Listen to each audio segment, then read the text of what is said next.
नमस्कार दोस्तों, स्वागत है आपका फर्स्ट ट्रेड में।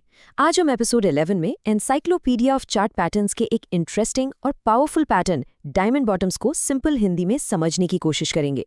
अगर आपको हमारी चार्ट पैटर्न सीरीज यूजफुल लग रही है तो चैनल को सब्सक्राइब जरूर करें, क्योंकि फर्स्ट ट्रेड पर हम हर पैटर्न को बुक के डेटा, रियलिस्टिक चार्ट एग्जाम्पल्स और प्रैक्टिकल ट्रेडिंग साइकोलॉजी के साथ डिकोड कर रहे हैं। वीडियो के एंड तक जरूर बने रहिए, क्योंकि आज हम समझेंगे कि डायमंड बॉटम पैटर्न का स्ट्रक्चर क्या होता है, ब्रेकआउट कब वैलिड होता है, टारगेट कैसे कैलकुलेट होता है, फेलियर से कैसे बचना है और ट्रेडर को रिस्क कैसे मैनेज करना चाहिए। तो चलिए फटाक से आज के इस मास्टर क्लास का ब्लूप्रिंट देख लेते हैं। सबसे पहले हम समझेंगे इसका स्ट्रक्चर और आइडेंटिफिकेशन, उसके बाद बायर्स और सेलर्स की साइकोलॉजी, ब्रेकआउट डेटा, थ्रोबैक्स और सपोर्ट का इम्पैक्ट, टारगेट की कैलकुलेशन और आखिर में सबसे जरूरी रिस्क मैनेजमेंट और ट्रेडिंग टैक्टिक्स। शुरू करते हैं सेक्शन 1 से, स्ट्रक्चर और आइडेंटिफिकेशन। आखिर ये पैटर्न बनता कैसे है और मार्केट के किस फेज में दिखता है। एक डायमंड बॉटम पैटर्न अमूमन एक डाउनवर्ड प्राइस ट्रेंड के बाद ही चार्ट पर नजर आता है। इस पूरे फॉर्मेशन को हम 4 फेजेस में समझ सकते हैं। पहला, एक क्लियर डाउन ट्रेंड होना चाहिए। दूसरा है वाइडनिंग फेज, जहां प्राइस रेंज एक्सपैंड होती है, यानी लगातार हायर हाइज और लोअर लोज बनने लगते हैं। इसके बाद आता है नैरोइंग फेज, जहां अचानक से रेंज कॉन्ट्रैक्ट होने लगती है और लोअर हाइज के साथ हायर लोज बनने लगते हैं। और चौथा स्टेप, जब आप इन हाइज और लोज के इर्द गिर्द ट्रेंड लाइंस ड्रॉ करते हैं तो चार्ट पर एक क्लियर डायमंड जैसी आउटलाइन बन जाती है। जैसा कि आप इस स्ट्रक्चर में देख सकते हैं, डाउनवर्ड ट्रेंड के बाद प्राइस पहले एक्सपैंड हुआ और फिर कॉन्ट्रैक्ट हो गया। लेकिन यहाँ एक बहुत बड़ा क्लू छिपा है, वॉल्यूम। जैसे जैसे ये डायमंड शेप बनती है, ट्रेडिंग वॉल्यूम आमतौर पर डिक्रीज होता जाता है। लेकिन जिस दिन पैटर्न की बाउंड्री का ब्रेकआउट होता है, वहाँ सडनली एक मैसिव वॉल्यूम स्पाइक देखने को मिलता है। ये कंफर्म करता है कि मार्केट में बड़ा पैसा एंटर हो चुका है। तो इसे ठीक से पहचानने के लिए हमें इस आइडेंटिफिकेशन चेकलिस्ट को ध्यान में रखना चाहिए। पहला रूल, पैटर्न से पहले का ट्रेंड लाजमी तौर पर डाउनवर्ड होना चाहिए। फर्स्ट हाफ वाइडन होगा, सेकेंड हाफ नैरो होगा। अब एक प्रैक्टिकल बात, मार्केट में डायमंड कभी भी परफेक्टली सिमेट्रिकल या टेक्स्ट बुक जैसा नहीं दिखता। ये थोड़ा टिल्टेड या टेढ़ा मेढ़ा भी हो सकता है, और ये बिल्कुल नॉर्मल है। फॉर्मेशन के दौरान वॉल्यूम गिरती है और ब्रेकआउट डे पर सडनली बढ़ सकती है। लेकिन सबसे बड़ा टेक्निकल रूल, आपको ट्रेड तब तक नहीं लेना है जब तक प्राइस ऑफिशियली डायमंड बाउंड्री के बाहर अपना डेली क्लोज ना दे दे। बढ़ते हैं सेक्शन 2 की तरफ, buyers versus sellers psychology. Numbers और शेप्स के पीछे का ह्यूमन इमोशन समझना बहुत जरूरी है। यहाँ एक बहुत ही नेचुरल सवाल दिमाग में आता है, आखिर मार्केट में अचानक से ये डायमंड जैसी शेप बनी क्यों रही है? ऐसी कौन सी फोर्सेस हैं जो प्राइस को इस तरह से नचा रही हैं? असल में ये पैटर्न बुल्स और बेयर्स के बीच एक बेहद इंटेंस रस्साकशी यानी टग ऑफ वॉर को दर्शाता है। वाइडनिंग फेज में वॉलेटिलिटी बिल्कुल अपने पीक पर होती है। थोड़ी कंफ्यूजन होती है जहां बायर्स और सेलर्स दोनों अग्रेसिवली पुश कर रहे होते हैं। लेकिन नैरोइंग फेज आते आते मोमेंटम कंट्रोल में आने लगता है, डिसीजन बिल्डिंग शुरू होती है और वॉलेटिलिटी बिल्कुल कॉन्ट्रैक्ट हो जाती है। ब्रेकआउट कंफर्म होने पर यह क्लियर हो जाता है कि इस पूरी लड़ाई में कंट्रोल किसने हासिल किया। अब आते हैं सेक्शन 3 पर, ब्रेकआउट डेटा, क्योंकि हम गेसिंग पर नहीं, हार्ड हिस्टोरिकल फैक्ट्स पर रिलाई करते हैं। अगर डायमंड का अपवर्ड ब्रेकआउट होता है तो एनसाइक्लोपीडिया का डेटा इसे बहुत हाईली रेट करता है। यहाँ आप नंबर्स देख सकते हैं। बुल मार्केट हो या बेयर मार्केट, एवरेज राइज करीब 36% का होता है। और सबसे कमाल की बात है इसका फेलियर रेट, जो सिंगल डिजिट्स में है। बुल मार्केट में सिर्फ 4% और बेयर मार्केट में 3%। बुल मार्केट में टारगेट हिट होने का प्रोबेबिलिटी 81% तक देखा गया है। डेटा के हिसाब से अपवर्ड ब्रेकआउट पावरफुल हो सकता है, लेकिन थ्रोबैक का रिस्क इग्नोर नहीं करना चाहिए। हम थ्रोबैक के बारे में अभी आगे बात करेंगे। अब ध्यान देने वाली बात यह है कि डायमंड पैटर्न का ब्रेकआउट किसी भी डायरेक्शन में हो सकता है। अगर अपवर्ड ब्रेकआउट होता है तो ये एक शॉर्ट टर्म बुलिश रिवर्सल का सॉलिड सिग्नल हो सकता है। लेकिन अगर प्राइस बाउंड्री तोड़कर नीचे की तरफ निकल जाए तो डाउनवर्ड ब्रेकआउट एक शॉर्ट टर्म बेरिश कंटिन्यूएशन की तरफ इशारा करता है। इसलिए सिर्फ डायमंड की आकृति देखकर एडवांस में एंट्री लेना सबसे बड़ी गलती होती है।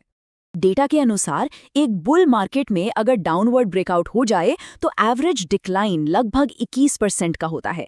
वहीं बेयर मार्केट में ये डिक्लाइन 44% तक भी जा सकता है। लेकिन यहाँ एक जरूरी note, bear market downward breakout samples कम हैं, इसलिए इस डेटा को कॉशन के साथ समझना चाहिए। चलिए मूव करते हैं सेक्शन 4 पर, थ्रोबैक्स और सपोर्ट।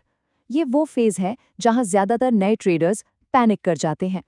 यहाँ दो बहुत ही क्रिटिकल कॉन्सेप्ट्स को क्लियर करना जरूरी है।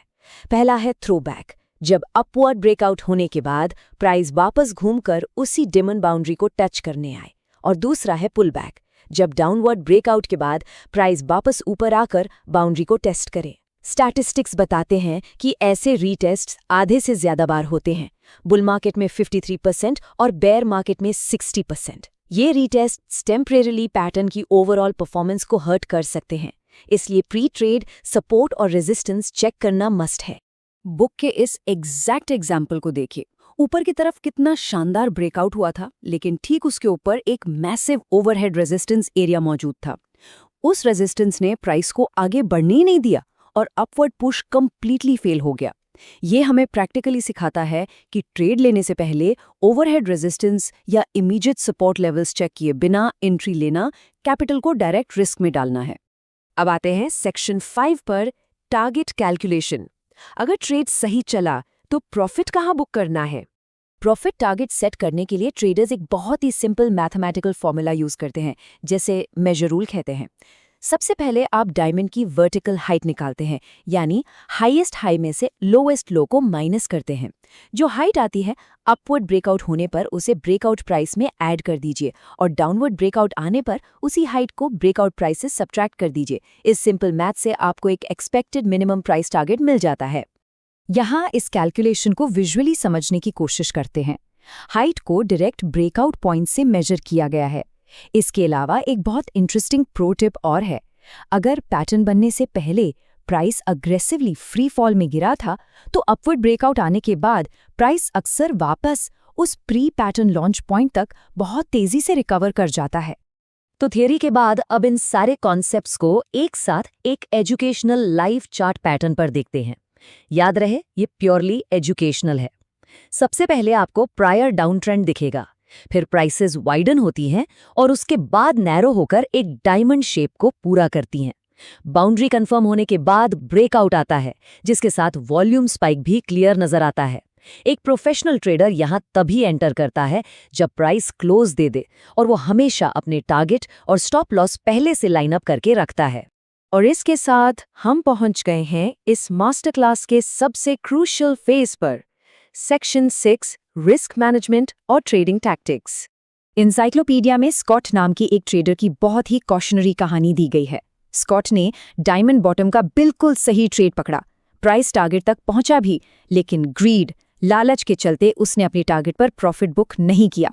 उसे लगा कि प्राइस अभी और ऊपर जाएगा, लेकिन मार्केट अचानक वहां से रिवर्स हुआ, प्राइस गिरा और उसका स्टॉप लॉस ट्रिगर हो गया। पूरा जीता हुआ ट्रेड लॉस में बदल गया। बॉटम लाइन क्लियर है, greed can kill profit. Plan before trade और टारगेट आने पर एक्शन लीजिए। एक डिसिप्लिन ट्रेडर बनने के लिए इस ट्रेडिंग टैक्टिक्स चेकलिस्ट को अपने दिमाग में बिठा लीजिए। रूल नंबर 1, बाउंड्री के बाहर प्रॉपर क्लोजिंग होने का वेट करें। रूल नंबर 2, कैपिटल प्रोटेक्ट करने के लिए हमेशा स्ट्रिक्ट स्टॉप लॉस का इस्तेमाल करें। रूल नंबर 3, ट्रेड लेने से पहले आगे पीछे के मेजर सपोर्ट और रेजिस्टेंस जोन्स चेक जरूर करें। रूल नंबर 4, थ्रोबैक और पुलबैक के आर्म रीटेस्ट से पैनिक ना करें। और आखिरी रूल, टारगेट आने पर पार्शियल प्रॉफिट बुकिंग को लाजमी समझें, क्योंकि प्रॉफिट तभी आपका है जब वो आपके बैंक अकाउंट में हो।